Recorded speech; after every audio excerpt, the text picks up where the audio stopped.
Driver লাগবে ভাই, গাড়িটা ড্রাইভার ইমার্জেন্সি পড়ে গেল। তা কারে যেন বলিলেন আনছি। ওই তো চলে আসছে। ড্রাইভারের কথা কইছেন না, এই তো ড্রাইভার আনছি। আসসালামু আলাইকুম ভাই। ও ভাই, তার সাথে কাগজপত্র নিয়ে আইছে? কাগজপাতি আনবো কেন? আগে চাকরি হোক, কথা বলে আপনার সাথে শিওর হই। ও ভাই, তা পরিবহন কোন কোন ব্যানার চালাইছেন? কয়টা ব্যানার লাগবে? সোহাগ চালাইছি, একে চালাইছি, ইগল চালাইছি, হানিফ চালাইছি। ওরে বাবা, ঠিক আছে থাক। ও সিরাজ, তুই কারে নিয়ে আইছিস?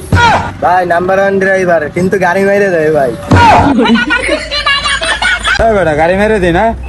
ভাই গাড়ি মেরে দেয় না, ভালো গাড়ি চালায়, ড্রাইভার ভালো আছে। ও ভাই, তা আপনি এসি গাড়ি চালাইছেন? ভাই এসি গাড়ি, মাল্টি এক্সেল, এক্সেল মেক্সেল সব চালাইছি, স্কুলেও ভর্তি এসি চালানো শিখছি। কি কন আপনি? ও ভাই, তা ঠিক আছে, আমার গাড়ি একটু কাজ আছে, কাজটা শেষ করে তাই যান, টিপি টিপি লাগান গাড়ি। ভাই, কি কাজ? আমার তার ইঞ্জিন মিঞ্জিন ছাড়া কোনো ব্যাপারই না, আমি সব পারি। ওরে বাবা, আমি তো তাহলে মিস্ত্রি ড্রাইভার দুটোই পাইছি। আচ্ছা থাক,